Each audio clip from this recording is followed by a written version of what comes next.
Hello, viewers and subscribers. Welcome to Blackford's Art of Learning. In today's lesson, we will be focusing on part 3 of our week-long lesson on comparing genres in 7th grade. Let me go ahead and share my screen.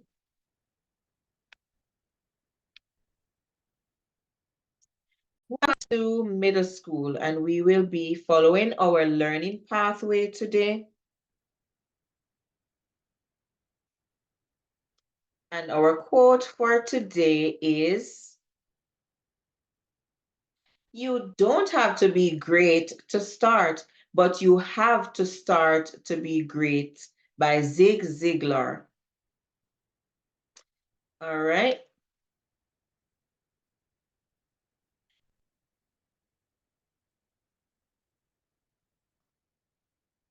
So we're going to continue with our standard RL 7.9.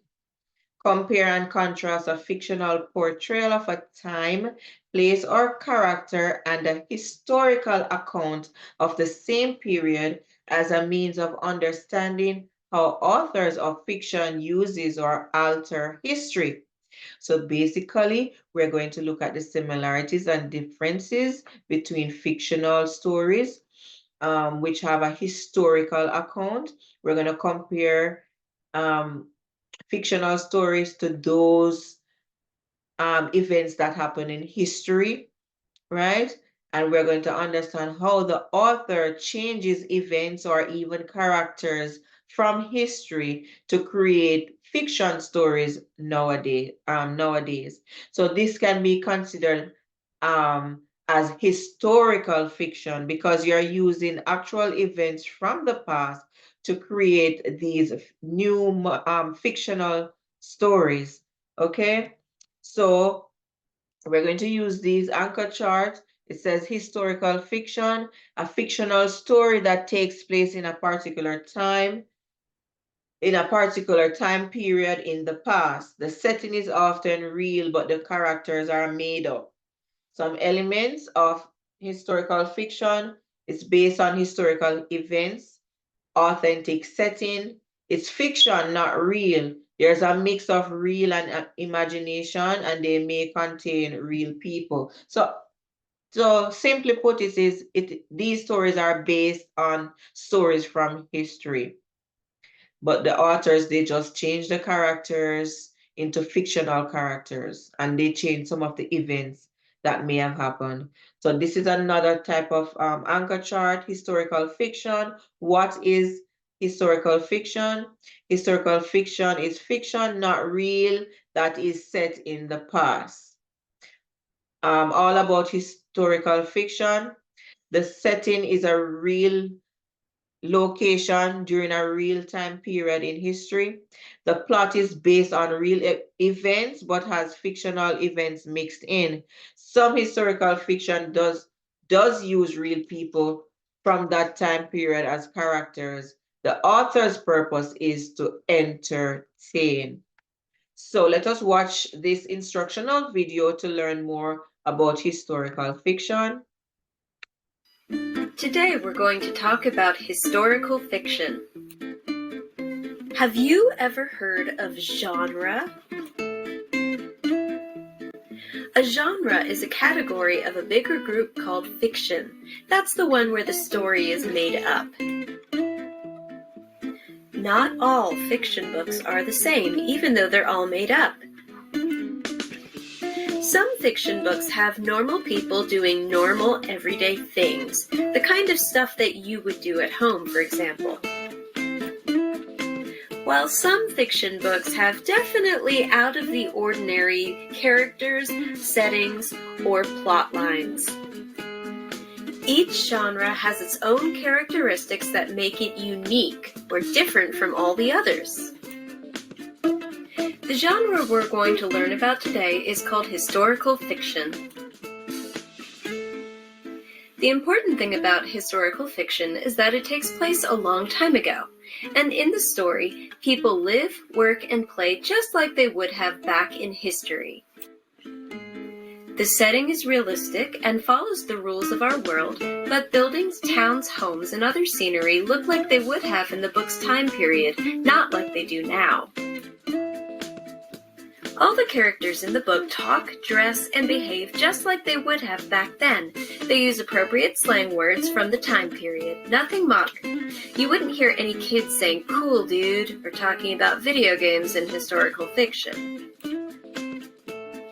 The story and characters are usually made up, but they are often based on real events or people. Sometimes a real person or event from history will show up in the story, though the way it is written about is made up. Here are some examples of historical fiction. You probably recognize the I Survived series, but every other book you see is an exciting read and might actually get you interested in history. And that is historical fiction. If you have any questions, please feel free to contact me. All right, boys and girls, now it is your turn to share what you have learned from this video. All right, so we're going to pause the video and you can share your responses.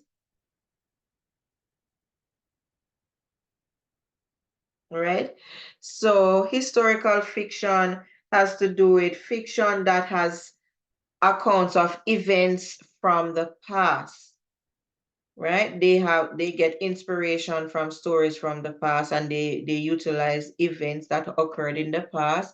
They may change the characters in the story, right? Today we're going to talk about Let's historical continue fiction. Have you ever our heard of lesson. genre? We're going to do a quizzes activity to review historical fiction. So let's enter this code for quizzes. Once it's generated, 478-000. So that's 478-000.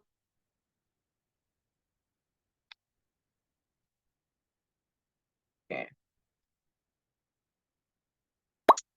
All right. So once everyone has joined, we'll start the game.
participating in the game. Let us continue with our lesson, and we're going to learn more about our topic. We're going to read on page 207 to 210 of our IReady book, and I'm going to ask a volunteer to read. So thank you, Thomas, for volunteering to read. It says, read the following speech and historical fiction story, then answer the questions that follow from The Progress of 50 Years by Mrs. Lucy Stone. So Lady Stone was a well-known suffragist in the women's rights movement. Forced to pay for her own education, she was the first woman from Massachusetts to earn a college degree and gain fame for not changing her name after marrying Henry B. Blackwell in 1855. Stone continued to fight for equality for women throughout her career. The following is an excerpt from her last public speech presented to the Congress of Women at the World's Fair in 1893. So 50 years ago, the lethal injustice imposed upon women was appalling. Wives, widows, and mothers seem to have been hunted out by the law on purpose to see in how many ways they could be wronged and made helpless. A wife by her marriage lost all right to any personal property she might have. The income of her land went to her husband so that she was made absolutely penniless. If a woman earned $1 by scrubbing, her husband had a right to take the dollar. It was his dollar. If a woman wrote a book, the copyright of the same belonged to her husband and not to her. The law counted out in many states how many cups and saucers, spoons and knives and chairs a widow might have when her husband died. I have seen many a widow who took the cups she had bought before she was married and bought them again after her husband died, so as to have them legally.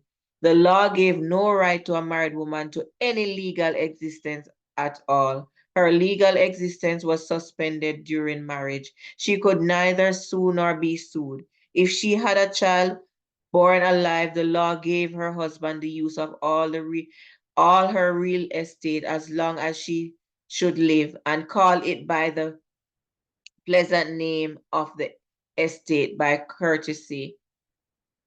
When the husband died, the law gave the woman or the widow the use of 1/3 of the real estate belonging to him, and it was called the widow's encumbrance. While the law dealt thus with her in regard to her property, it dealt still more hardly with her in regard to her children. No married mother could have any right to her child, and in most of the states of the Union, that is the law today.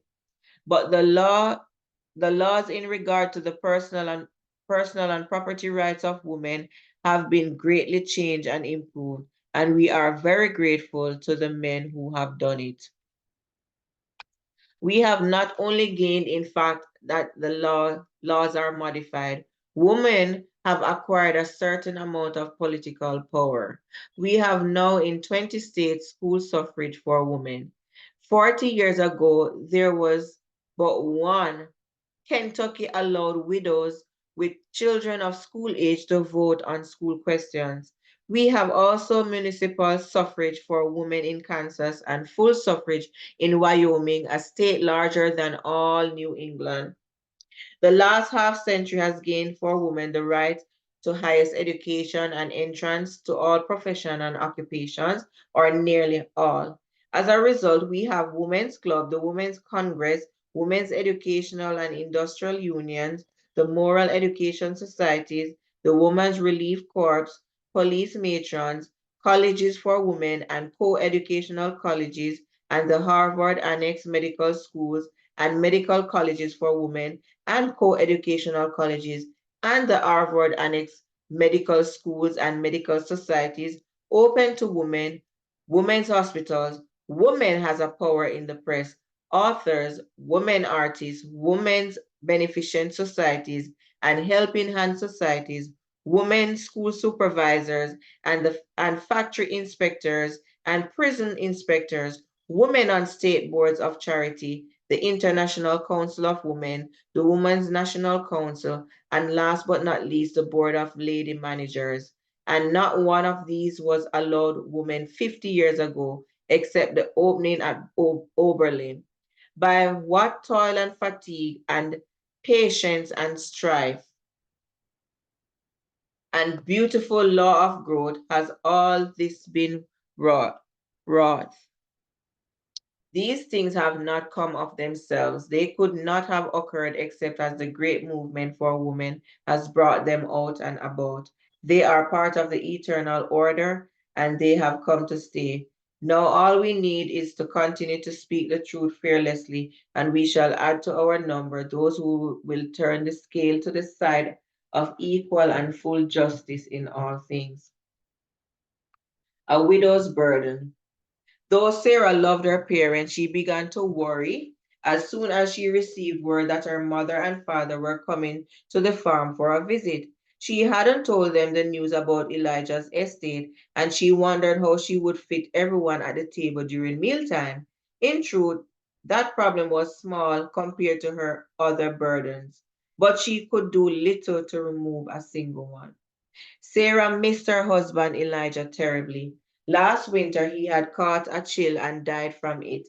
This left Sarah to manage the farm alone. She and her girls could have coped, but a few moments ago her stepson Brad had shown up at her door, court order in hand. He was laying claim to two-thirds of Elijah's farm, his rightful inheritance. Being a woman meant she was only entitled to one-third of her husband's property. Her stepson was kind enough to let her keep the cabin and a small plot of land for a garden.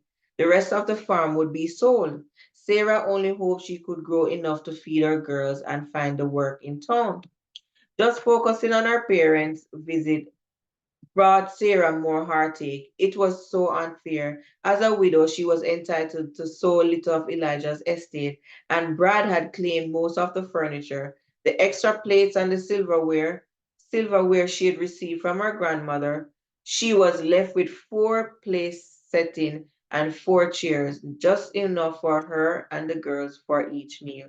She had done some mending for Mr. Molloy with the intention of earning enough money to buy back the plates and a chair or two, but she'd had to spend the money on flour, sugar, and more pins. Sarah tidied the house nervously as she waited for her parents to arrive. The last time she had seen them, she recalled Elijah was still alive. Soon she saw a distant cloud of dust from their wagon as it rolled up the road. The children ran behind it towards the house, and Sarah greeted her parents fondly. Setting aside her own worries, Sarah began chatting about family and friends. At last, the family sat down to eat. Sarah's two oldest girls withdrew quietly, knowing that they were to eat later so as to share their seats and place setting with their grandparents. As Sarah served the dinner she could ill afford, her mother watched her with concern. Why aren't we all eating together, dear? Her mother asked. And what is on your mind? Sarah hesitated, but then she decided to tell the truth. As a widow, I am only entitled to a few of things Elijah and I once shared, and Elijah's son Brad has claimed the rest. That's why my home is so bare. We have so little now that Elijah is gone. Her father shook his head sadly. What about the farm? He asked.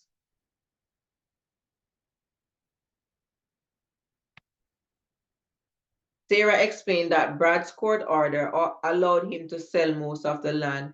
As a woman, she wasn't legally entitled to keep it. What a pity, her father said thoughtfully. Nonsense, cried Sarah's mother. This is just a problem. I've been describing these many years. Jebediah. Sarah's father cleared his throat, but her mother continued. And you know how much I admire Lucy Stone's effort to provide fair treatment for women. Who is Lucy Stone? Sarah asked, ignoring her father's frown. Her mother explained that Mrs. Stone had been speaking about women's rights for many years, and was pushing to modify state laws. She also called for women to be allowed to pursue all professions and occupations. Her mother continued. Mrs. Stone even refused to take her husband's last name when she married him because she did not want to be considered anyone's property. And this woman is not alone in her fight. Women all over the country are working together so that they will no longer be mistreated as you have been, Sarah. The women's rights movement is gaining support from many. For once, your mother may have a point, observed her father, taking Sarah's hand to reassure her. You should have a right to what you and Elijah own together, Sarah. We will help you get back on your feet and then we'll fight to get your farm back. Her mother nodded in agreement. Then she added one last thought. Perhaps when more men and women add their voices to this movement, we will be able to improve the lives of all women throughout the nation. Later, with stories of women like Lucy Stone in her head and her parents' reassurances, Sarah washed the dinner dishes with a smile on her face. For the first time in months, she could imagine a life for herself where she didn't have to live like a second class citizen. As for her girls, when new doors of opportunity would this movement open for them? What new doors of opportunity would this movement open for them? So, as we can see in both stories, the women were left with little or nothing after their husband died and they became widows. So, let's go ahead and answer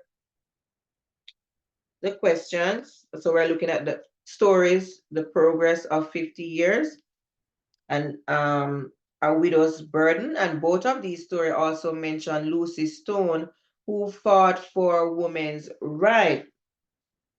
Okay, and Lucy was a suffragist. Remember in the story it says she was a suffragist. That means she's a person who advocates that the right to vote be extended to more people, especially women. So she's voting for universal adult suffrage for women. Okay. So which statement best describes how the author has drawn an important fact from the speech to create a fictional story? So we're looking at the speech from Lucy. All right, so A, Lucy Stone speaks about the lack of equality for women, and Sarah experiences the problems it creates. So is A correct? So choice A is, so choice A is correct. And the reason choice A is correct is that the author the author of the story A Widow's Burden has taken the facts included in Stone's speech that a widow was entitled to only 1/3 of her husband's estate and built a story around it. So that look like it could be the answer. But let us look at the other so we can choose the most suitable. B, Lucy Stone delivers a speech, and after they hear it, Sarah and her mother decide to join the women's movement. Okay, so B is incorrect because it implies that Sarah and her mother attended Stone's speech. The story does not say this. So let's cross that out. The speech is about social change and the story is about accepting things as they are. So C,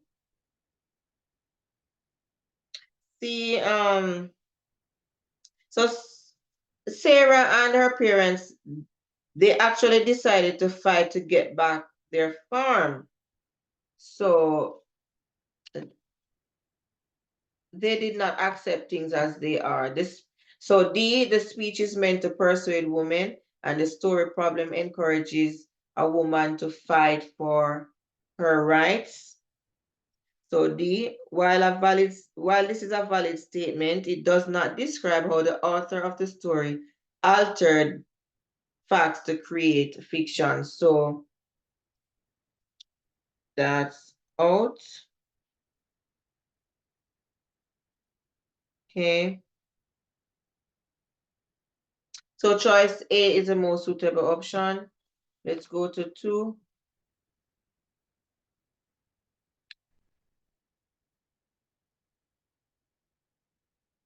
Which historical detail from the speech is also included in the story?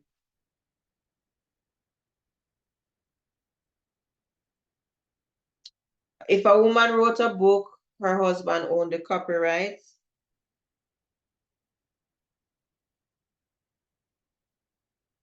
So is A correct? Well, that sounds accurate because that was mentioned in the story, but these facts are not used in the story.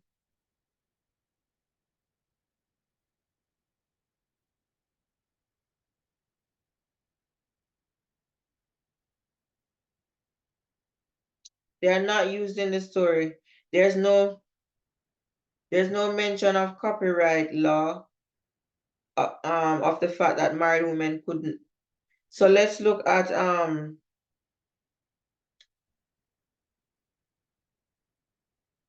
B. A widow usually inherited only a small part of her husband's estate. So that looks like it could be correct because a widow was only entitled to 1/3 of her husband's estate based on what we read in Stone's speech and also in A Widow's Burden. So let us move on and then we can go back to B. C, married women had no legal rights and could not even sue someone. Okay, so there's no mention in the story of the fact that married women could not sue. So let's cross this one out. And married women did not have any right to raise their own children. And that was not mentioned in the story also. So let's look at 3. Which statement best describes how the author of A Widow's Burden altered historical facts to tell her story? So in reality, the problem of the inequalities experienced by Sarah could not be put right so easily. So choice A, based on Stone's speech, it took 50 years for a woman to begin to gain equality and legal justice, right? It could not be put right easily because it took some time. So that could be a possible answer. Let us move on. In reality, it would be difficult to prove that women had gained political power in less than 50 years. So choice B is incorrect. Um, the story does not specifically refer to women's political power. So we'll take that out. In reality, it is unlikely that one woman's speech would be powerful enough to encourage Sarah to agree with parents. So C is incorrect because it does not connect to any historical fact in the speech. Let's look at D. In reality, the women's movement did not improve the standard of living for women in the 1840s. So choice D, while it may be accurate, the women's movement probably did not exist in an organized way in 1840s. And no date is given in the story. So this statement is irrelevant. So we're gonna do A, okay? Compare and contrast details in the speech, the progress of 50 years to those in the fictional story. Describe how the author of A Widow's Burden has used and altered historical facts. Use at least 2 details from the text to support your response. So You can pause the video and record your response. Think about your response first and then you can record it. Okay. So Lucy Stone's speech provides maybe a first-hand historical account of the inequalities, beliefs, and attitudes that resulted in the women's rights movement.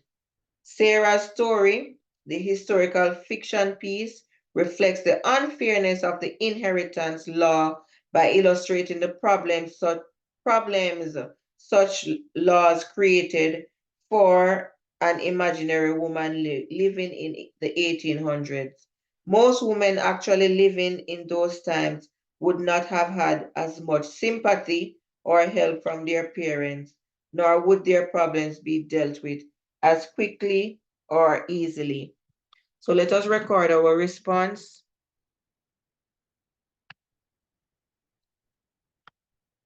Okay, let's see. So,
All right. Thank you, boys and girls, for all your hard work.